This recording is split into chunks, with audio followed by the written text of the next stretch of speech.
I'm Abby. And I'm Keith. Welcome to our 80s life, where we live every day like it's the 80s. It's hard to believe, but 2024 marks the 40th anniversary of one of the best movies of all time, Footloose. Or at least one of the best movies from the 80s. So we're going to have a dinner party here at our house.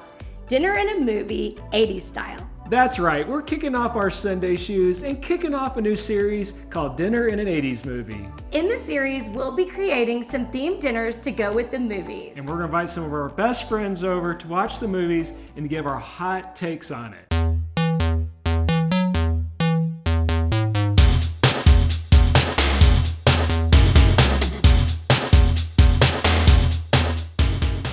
Hi! We're excited to get our Footloose on. Welcome! This is our friends Cheryl and Travis.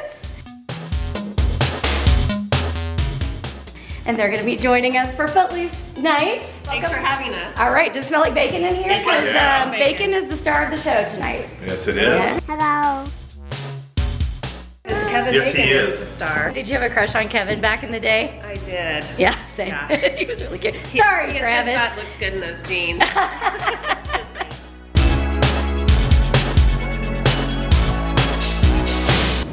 Okay, it's time to take burgers off the grill. Yum.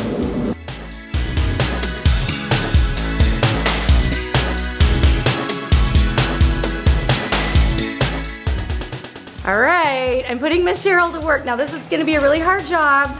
Very hard. We're pouring out tater tots. Okay, so Cheryl, we can't just have plain tots because this is Footloose.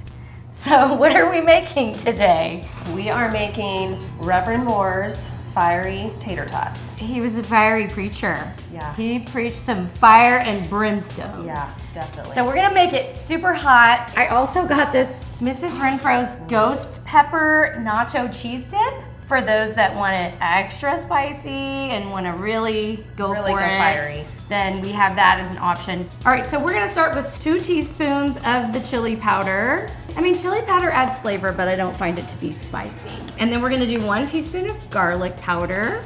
And I'll have all these recipes on our website, so don't worry. 1/2 teaspoon of seasoned salt.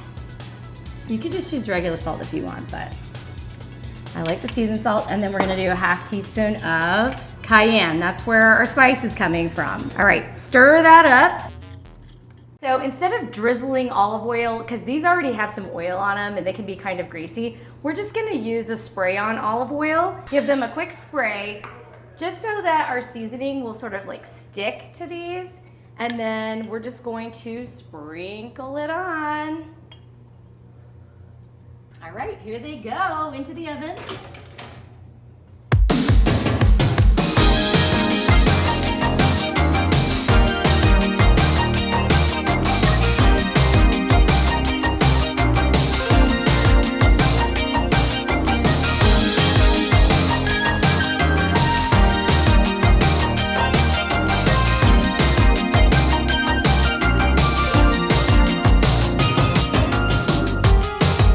Let's party!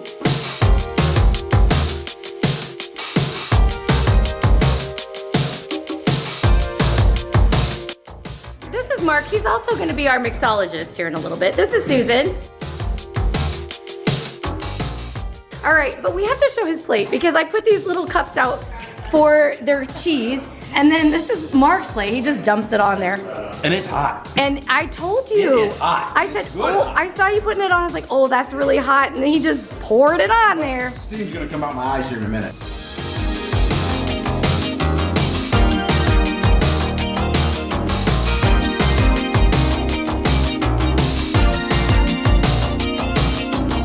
I drink better than I dance. Hey, I'm Mark the Mixologist here for the 80s Life movie night, and we're gonna mix up Willard's Orange Julius Martini tonight. I'm gonna show you guys how to do that. So the first thing, you gotta have your shaker, you gotta have your Elvis shot glass, and Liquor 43. This is one of my new favorite liquors. If you haven't had this yet, you gotta get out and get you some because it is phenomenal. So we're gonna throw a shot of that in there. We're gonna throw in a little bit of half and half. After the half and half, we're gonna use the secret ingredient, which it is the 80s life, so there's nothing more 80s than a little bit of Sunny D. Let's get some Sunny D into that. If you're not using this in your drinks, you need to, because it is a secret ingredient that makes things phenomenal. Put that in the shaker, shake that up a little bit.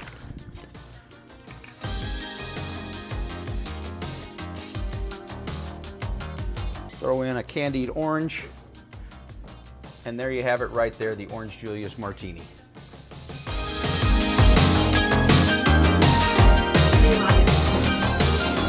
Okay, movie time.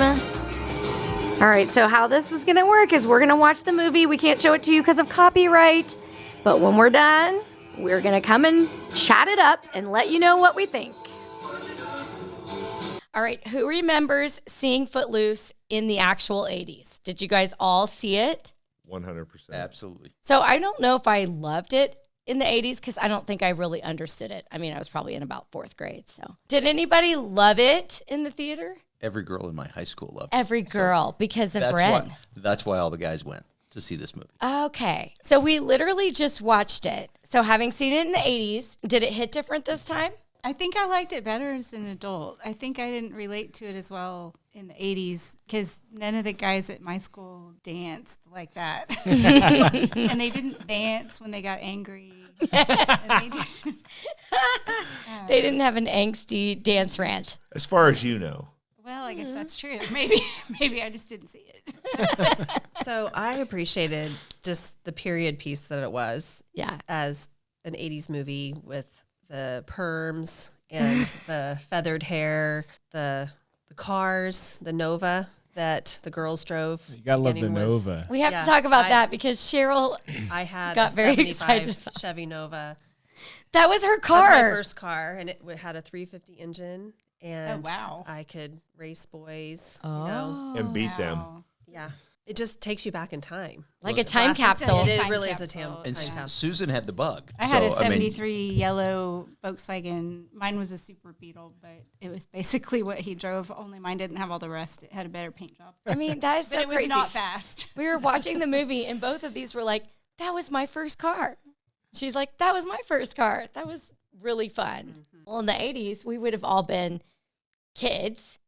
And now we're watching it in hindsight as adults. That stuff would have been right over our heads. And we would have been like, they wanted to have a dance. Why couldn't they dance? But now it's like all these other things come into play, like, you know, about parenting and freedom with kids. You know, when has it ever been successful? Like the forbidden fruit, you know, like they're going to go for it. Like, don't take this, you know, apple from this tree. Well, they're going to rebel. Well, and those themes for high school kids, again, going back to that time, you know, we're going to fight for our right to party, right? I mean, it's those kind of themes that were somewhat coming around. This was early, right? This was early 80s. Yeah.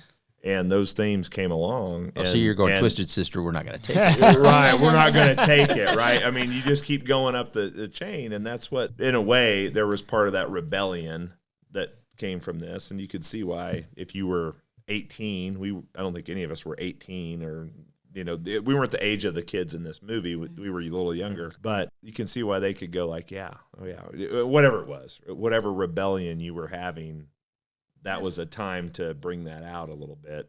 I was junior high, so that was we were definitely a time we were younger, but we were trying to find our identity and figure things out. And interesting that this was the thing that was rebelled against in a way, and it kind of created that for probably other people that maybe didn't have dancing, but it was their way to rebel, right, or support that rebellion. All right, so speaking of rebelling and angst, we must talk about Ren's angsty dance sequence. Knew it was coming. Knew it was coming. I was just talk going to about say, that. I mean, I saw this at 14 as a freshman, and throughout my high school and college career, every time I got mad after that, I took off into a just gymnastics dance rant somewhere in a garage.